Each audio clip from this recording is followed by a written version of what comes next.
The tragic events of the night of 18th December 1994 would change a woman's life forever. This is the case of Alison Botha.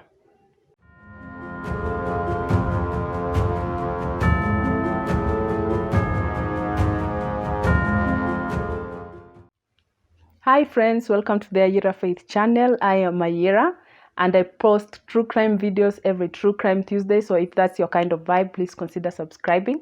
Today's story takes us all the way to South Africa in a city called Port Elizabeth.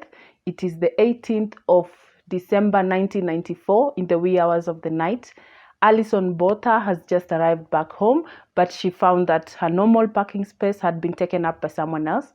So she decides to park a little bit further from her house. And after she turns off the engine, she leans over to the passenger seat to pick a bag of laundry that she was going to take into the house.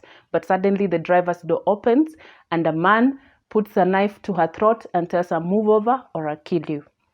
So being terrified, she moves over to the passenger seat. He gets in, turns on the vehicle, and they drive off.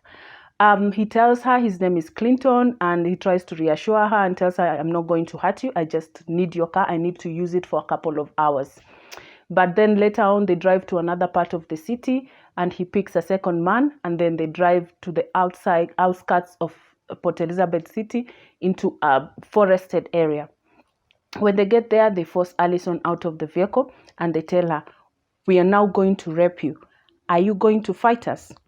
So Alison, of course, being terrified and alone and scared, she says no. In her head, she's thinking, they'll just rape me and let me go. You know, I can survive rape. I can do this.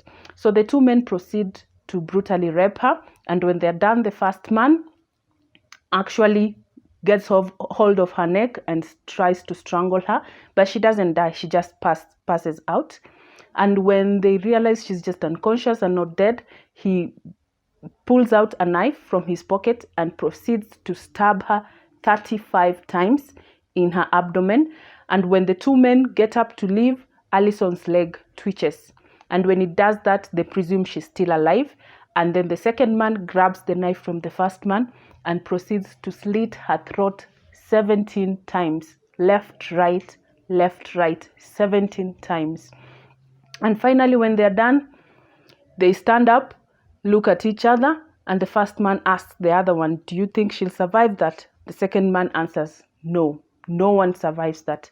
So they laugh about what the crime they just committed. They talk about her body, and in this conversation, they actually use their real names.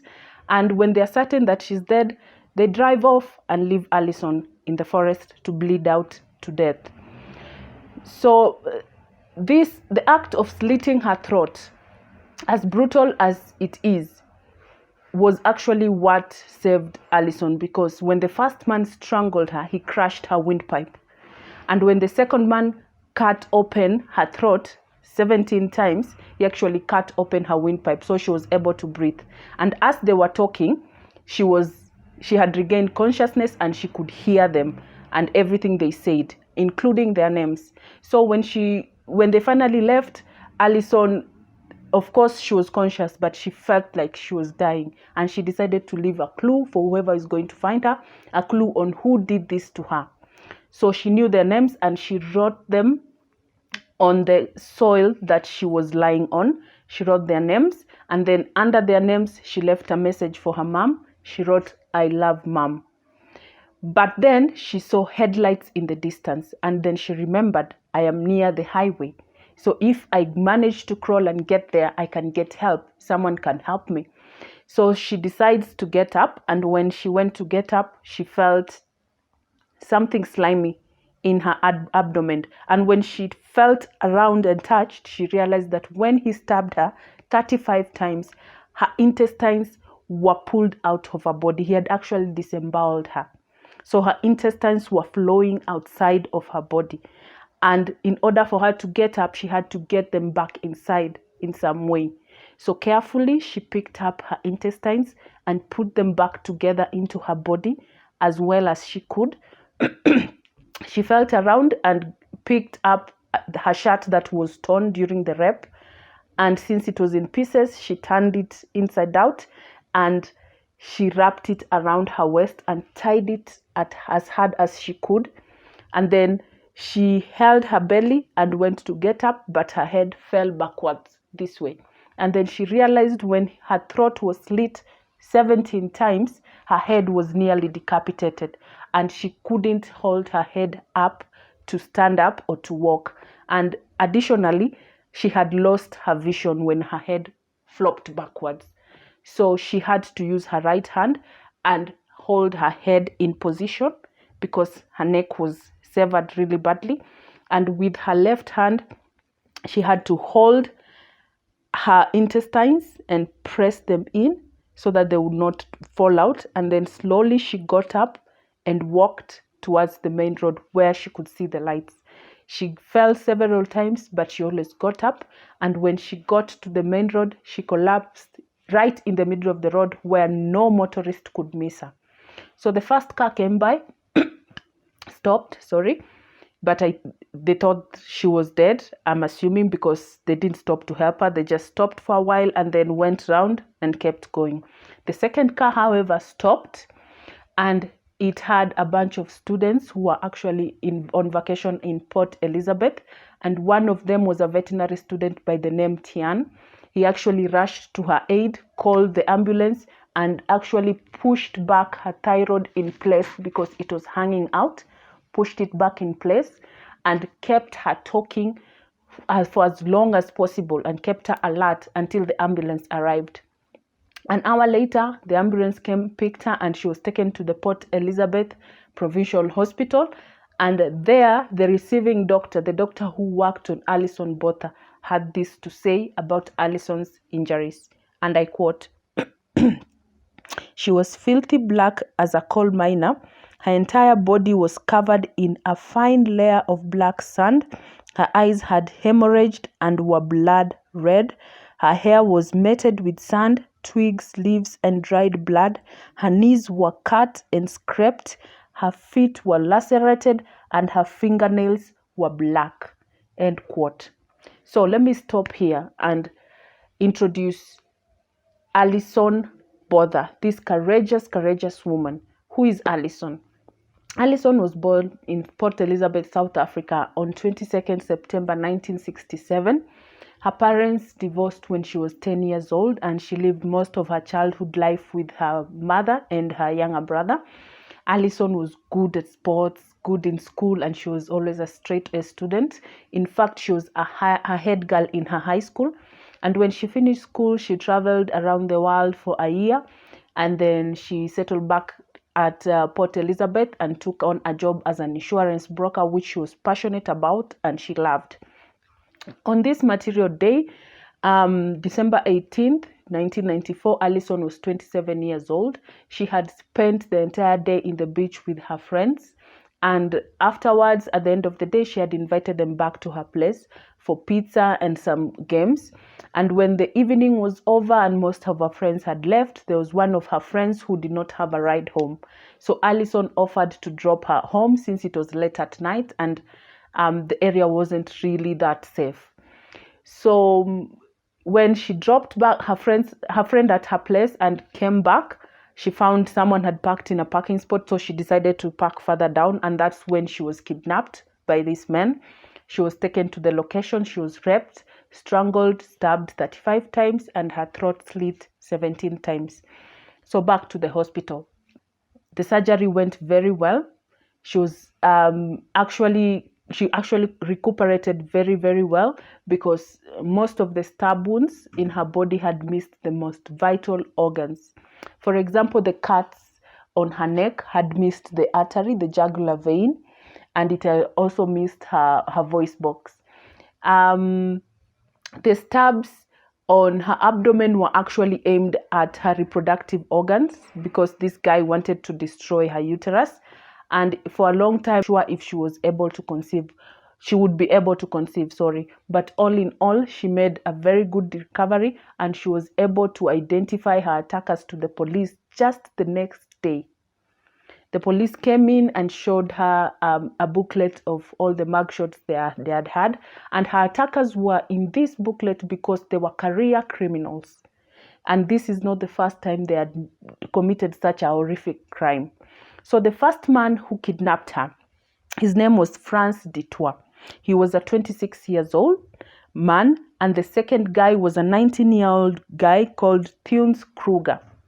So Franz, in that very same year, so 2 months earlier, Franz had actually picked up a woman, hijacked a woman the same way he had done with Alison, took her to an excluded area, raped her, brought her back, bought her lunch, and bought her flowers. What a creep.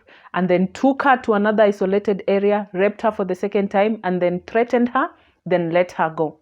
He had soon be arrested because the woman, of course, went to report to the police. He had been arrested and was out on bail.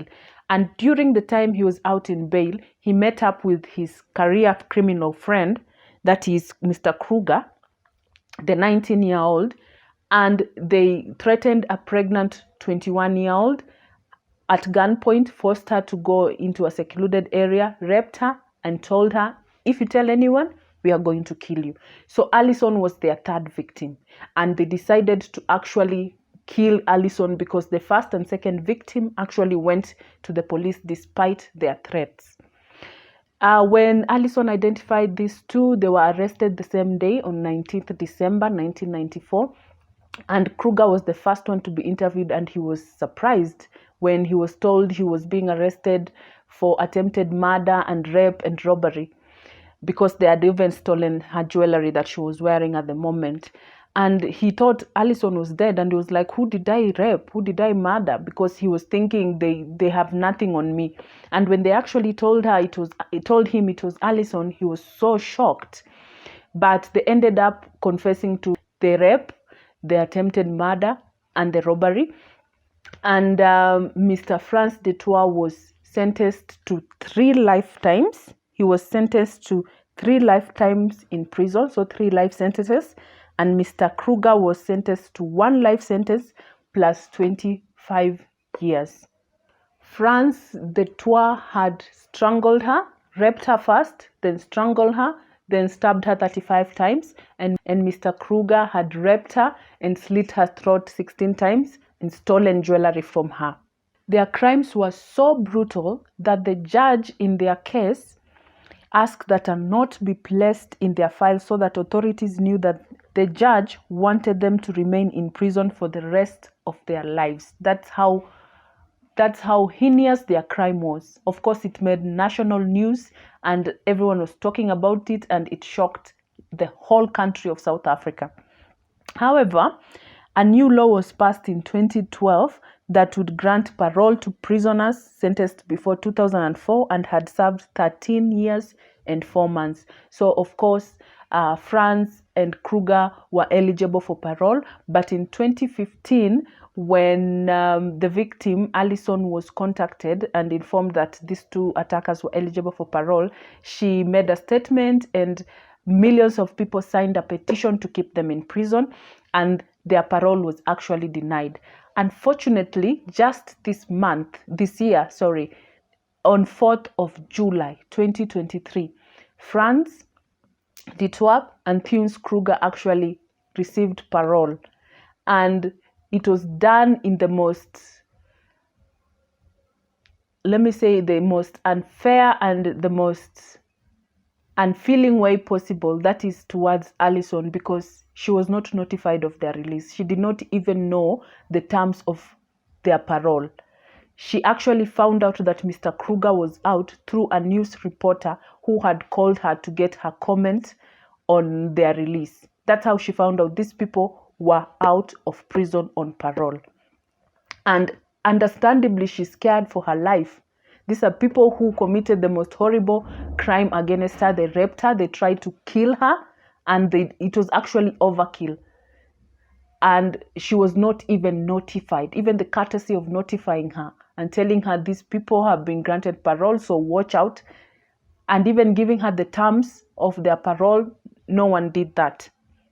No one did that at all, which is completely unfair. So, of course, in South Africa, everyone is calling for the revocation of the minister's decision to release these 2 individuals. And everyone wants them back in prison because everyone who has a sister, a mother, a daughter is concerned about their safety, because these two individuals really hate women. Imagine they wanted to destroy. They knew Alison is going to die. They knew they were going to kill her. But still, Mr. Detour wanted to destroy her uterus. The only thing that made her a woman, that he had to stab her 35 times. Yet he knew she was dying anyway. He was going to kill her, so she wouldn't need her uterus. But just because he hated women that much, he needed to destroy her womb, the very thing that made her who she is, a woman. So for me, if you ask me, I think these people should be in jail, like for the rest of their lives, just like it was before. I don't think they deserve to be out on parole or otherwise. And surprisingly, they were released for good behavior. And when they were arrested, by the way, they are not remorseful at all. In fact, Mr. Detour said if they had not arrested him on 19th, that very evening they were going to kidnap another woman, rape her, kill her, and throw her body over the bridge. So these people showed no remorse. The crime that was committed was very horrible and heinous. Why are they being released? They should remain in prison for the rest of their lives. That is my opinion. Alison was depressed for a number of years after the incident. Of course, she would be. After such a traumatic experience, it is expected. But then she decided she needs to fight. And once again, she showed the courage that she had shown on that particular night when this terrible thing happened to her. And she decided to embrace this. It happened to her, and there was nothing she could do about it, something that she didn't wish for herself. It just happened. And in order for her to move on with her life, she has to accept it. So Alison actually changed careers and became a motivational speaker. And she's very renowned around the world. She speaks to people, counsels them about their pain and how to deal with pain and how to get through trauma. She even spoke to or did a seminar with the 9/11 victims. And she has visited over 30 countries as a motivational speaker, written 2 books. The first one is called I Have Life, and the second one is simply called Alison. You should go and check that out. And even in 2016, there was a movie that was released about her story, about her pain, and about her emerging victorious out of all this pain and all this trauma and all this tragedy.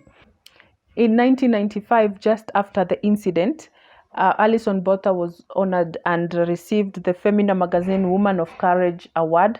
And she was also honored by being crowned Port Elizabeth Citizen of the Year in 1995. She went ahead and got married in 1997. And luckily, and thank God for that, she had 2 sons with her husband, so which means her uterus was not damaged at all. It's a miracle. And that, friends, is the inspiring and courageous story of Alison Botha. If you've liked the video, please consider subscribing, and I will see you next Tuesday for the next true crime story of the week. Have a good day or have a good night.